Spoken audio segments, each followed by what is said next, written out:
in store. So, brace yourselves, this is gonna go by fast. So I'm gonna get situated here. So Knott's Scary Farm did debut back in 1973. So if you didn't know, Knott's Scary Farm is indeed the longest running Halloween themed event at any theme park in the entire world. All others trace their roots back to Knott. Now, throughout the years, a lot of people have asked me, how did the event get this popular? How did it begin? And I mean, there's just so many factors that go into all of that stuff, but I usually narrow down as to how Knott's Scary Farm got started. I narrow it down to one person. That person was an actor named Larry Vincent, who portrayed a character named Seymour, Master of the Macabre. Yes, also known as Sinister Seymour, and he was the first host of Knott's Halloween Haunt. That was the original name of the event. We now know it, of course, as Knott's Scary Farm. But from the very beginning, the park dove right into the concept of a large-scale Halloween party. All the employees participated. The log ride was turned into Satan's Sawmill, and the Calico Mine ride was turned into the Haunted Mine. And those were like the main scare attractions in the early days of Knott's Scary Farm, packed with live actors terrorizing everybody. But then, of course, there was also the now defunct attraction named the Haunted Shack. Yes, we love the Haunted Shack. For those of you who don't know, that was an all-year-round walk-through attraction at Knott's Berry Farm. Kind of like a mystery house, but they had live actors in the early days inside the Haunted Shack for the haunt. And then, of course, the first scare zone monsters on the planet were the Ghost Town Street Monsters. Yes.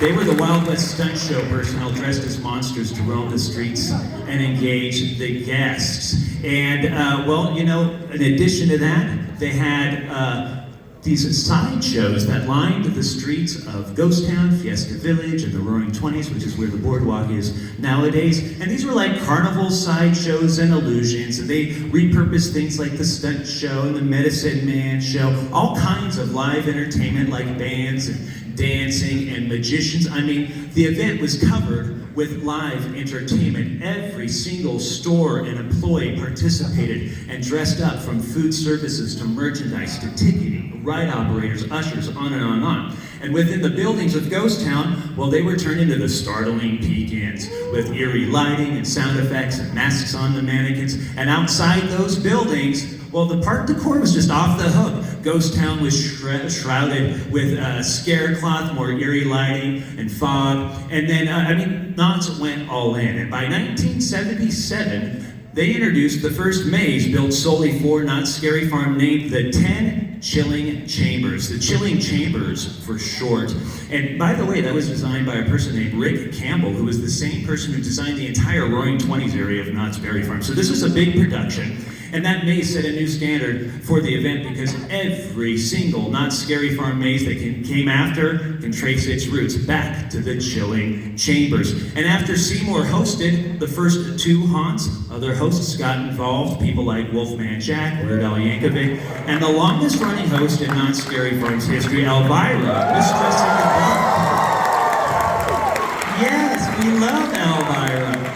Well, by the 1980s, the event grew with more and more monsters, things like sliders in the Ghost Town Scare Zone, and the monster looks were becoming more advanced and identifiable as Knott's Scary Farm monsters. And by the late 1980s, the event grew with more and more mazes to accommodate the massive swarms of crowds going into Knott's Scary Farm. These mazes had more identity with their names and early forms of storytelling, which paved the way to the powerhouse mazes of the 1990s. Classics like Lair the Vampire, Dominion of the Dead, Nightmares, the Underground. Yes, classic mazes that really kind of established the high quality and maze design that we see today at the event. And in time, other scare zones were added aside from Ghost Town, like the Gauntlet, the Swamp, Carnival, Silver Bullet Mine Town, others like Necropolis. Now, all of a sudden, the entire event was covering the park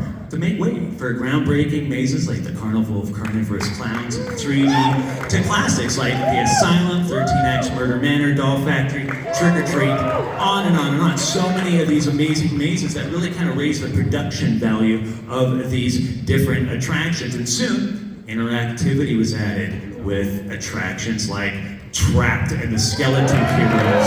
Yes.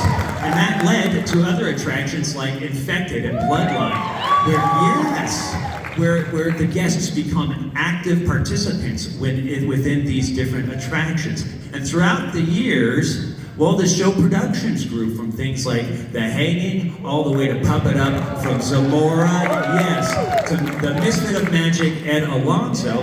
And then, of course, theatricality was added to attractions like Paranormal Incorporated, The Hollow, Forsaken Lake, Origins, The Grimoire. And that, my dear friends, in a nutshell, brings us up to date. Yeah. I made it.